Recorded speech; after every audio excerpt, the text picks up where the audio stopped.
अस्सलाम वालेकुम रहमतुल्लाहि व बरकातुहू। इत्तेहाद न्यूज़ में आप सभी का खैर मकदम है।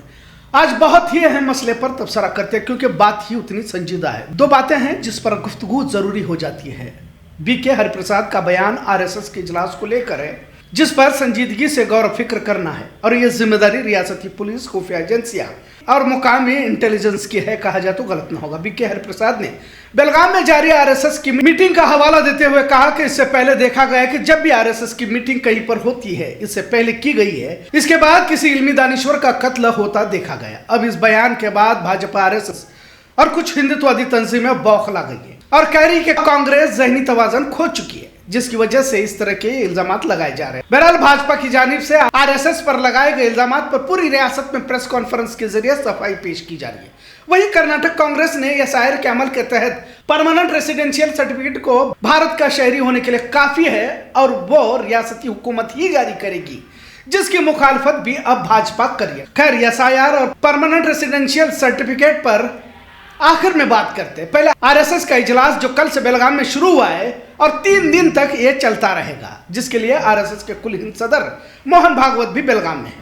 अब बीके हरिप्रसाद ने आखिर इतनी बड़ी बात किस बुनियाद पर कही कि अगर आरएसएस कहीं पर भी इस तरह की मीटिंग करती है तो इसके बाद किसी का कत्ल हो जाता है वगैरह। आरएसएस एक विचारधारा से ताल्लुक रखती है जिसकी बुनियाद नफरत कही जाती है। भारत में शिद्दत पसंद हिंदुत्व की नशोशात में आरएसएस पेश रहती है। अब आरएसएस से निकली कई तंजीमें हैं जो तशद्दुद में मुलव्विस होने का इल्जाम भी बारहा इससे पहले लगा दिया जा चुका और मुलव्विस भी देखा गया। कई बार इस तरह के इल्जाम देखे गए। वाज़ेह है कि कर्नाटक की गौर लंकेश, एमएम कलबुर्गी, नरेंद्र दाभोलकर, गोविंद पानसरे जैसे अहम शख्सियतों का कत्ल इसी के पस मंजर में हुआ है। और बकौल बीके हरिप्रसाद का कहना कि जहां भी इस तरह की मीटिंग इजलास रखे जाते हैं, किसी अहम शख्सियत का कत्ल हो जाता है या कुछ अनहोनी हो जाती है। अब बेलगाम में 3 दिन का इजलास या मीटिंग रखी गई है। देखते हैं इस इजलास के बाद कुछ अनहोनी होती है या नहीं। खासकर बेलगाम शहर के तार भी गौर लंकेश से लेकर दाभोलकर, पानसरे और एमएम कलबुर्गी के कत्ल तक जुड़े पाए गए। बेलगाम से कई ऐसे मुश्तबा अफरादों को गिरफ्तार भी किया गया जिन्होंने कत्ल की साजिश में अहम किरदार निभाया था। मिसाल के तौर पर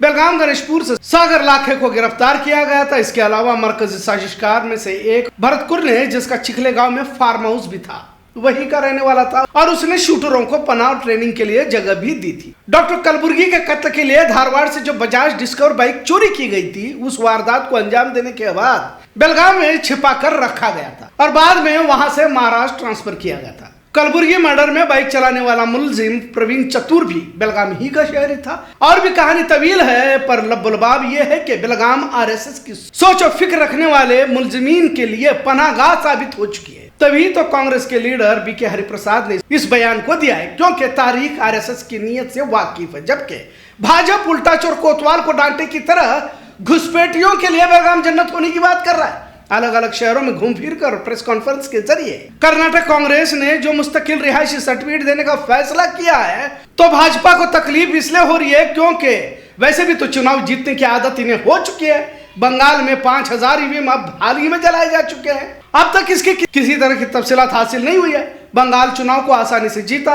अब एसआईआर के आड़ में मुसलमानों के वोटिंग का हक छीनना इनका मकसद नहीं है, बल्कि तमाम बुनियादी सहूलतों से अकलियती तबकात को दूर रखा जाए। बेलगाम में आरएसएस की 3 दिन की मीटिंग के अलग अलग पहलू हो सकते हैं, जिसमें अहम आने वाले चुनाव और एसआईआर के जरिए मुसलमानों को सरकारी सहूलतों से दूर रखा जाए। लिहाजा इनकी नीयत को देखते हुए कर्नाटक कांग्रेस हुकूमत ने मुस्तकिल रिहायशी सर्टिफिकेट, इनके परमानेंट रेसिडेंशियल सर्टिफिकेट देने का फैसला किया हुआ ताकि कोई भी एसआईआर के अमल से बाहर न निकाला जाए। जाहिर है जो साजिश भाजपा, इलेक्शन कमीशन और दीगर आरएसएस की सोच के लोग कर रहे हैं, नाकाम हो जाएंगे तो क्यों ना इनके खिलाफ पूरी रियासत में झूठ फैलाया जाए कि घुसपैठियों को कांग्रेस बचा रही है।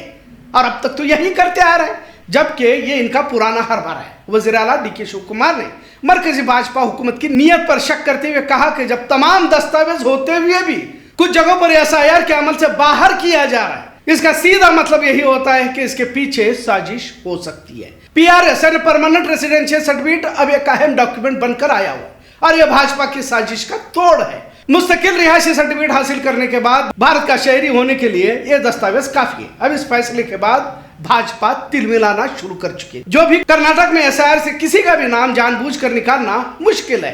कांग्रेस के इस फैसले की मुखालिफत तो भाजपा कर ही रही है और इसे फौरन रोकने की मांग भी कर रही है।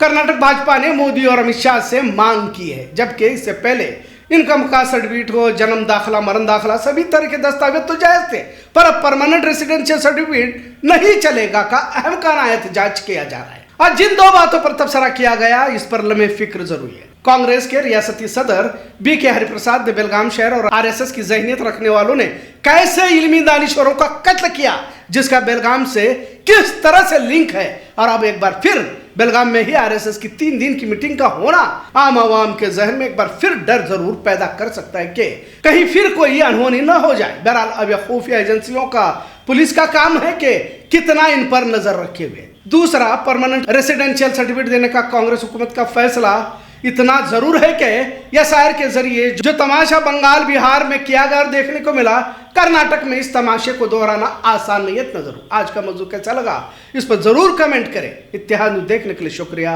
अल्लाह हाफिज। और ಬೆಳಗಾಮಲ್ಲಿ ಯಾಕೆ ಮೀಟಿಂಗ್ ಮಾಡ್ತಾ ಇದ್ದಾರೆ ಅಂತ ನನಗೇನು ಗೊತ್ತಾಗ್ತಾ ಇಲ್ಲ. ಅದು ಅವರು ಸಭೆ ಆದ ನಂತರ ಏನಾದರೂ ವಿಚಾರ ಬಂದರೆ ಅದಕ್ಕೆ ಉತ್ತರ ಕೊಡೋಣ. ಯಾಕಂದರೆ ಅವ್ರು ಯಾವಾಗಲೂ ಮೀಟಿಂಗ್ ಆದಾಗ ಕೆಲವೆಲ್ಲ ಆಗುತ್ತೆ. ದಬೋಲ್ಕರ್ರು, ಪನ್ಸಾರೆ, ಕಲಬುರ್ಗಿ ಅವರು, ಗೌರಿ ಲಂಕೇಶ್ನ ಹತ್ಯೆ ಆಗೋಕ್ಕಿಂತ ಮೊದಲು ಸಹ ಈ ಥರ ಮೀಟಿಂಗ್ಗಳು ನಡೆದಿತ್ತು. ಈಗಲೂ ಸಹ ಮೀಟಿಂಗ್ ನಡೆಯುತ್ತೆ. ಮುಂದೆ ಭವಿಷ್ಯದಲ್ಲಿ ಏನೇನು ಅನಾಹುತಗಳು, ತೊಂದರೆಗಳಾಗುತ್ತೆ ಅನ್ನೋದನ್ನು ನೋಡಿ ಆಮೇಲೆ ಟಿಪ್ಪಣಿ ಕೊಡೋಣ.